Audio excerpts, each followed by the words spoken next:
Nightfall, can you escape your past?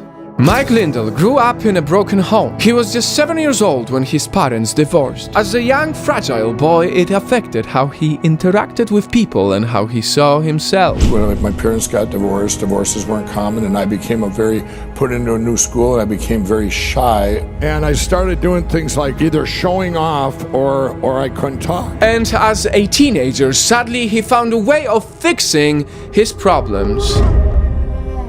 Early 1980s, I got into coke because then I could talk to people, and I thought it was hiding my inner pain. So I started a long trail of addiction. As a troubled addict from a broken-up home, Mike dropped out of college and at some point started his own business, My Pillow. And it ended up being very successful. But even when Mike had his own family and a successful business, the ghost from the past never left him, and he kept on escaping to his addiction. Day and night, no matter how much money and success he had, he couldn't stop.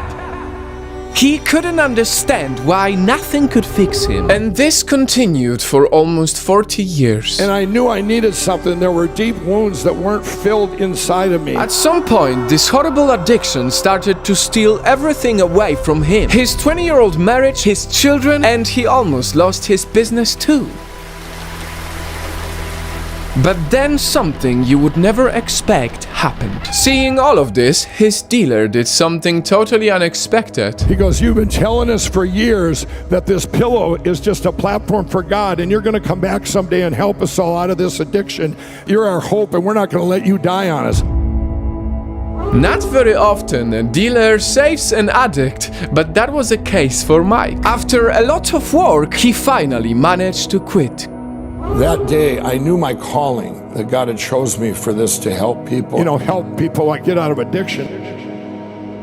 Now we need to ask ourselves a question. Why does a guy who has a family, a success, an American dream struggle for so many years? You see, for many of us, no matter how hard we try, we can't escape our past. For Mike, his huge issues started way back when he was still a little boy, when he never felt worthy or appreciated. There was nothing in this world that would make him happy if he didn't fix his past. And that is something we should all remember as we sometimes close our ghosts from the past in boxes until they fly out in the least expected moment and totally mess up our lives.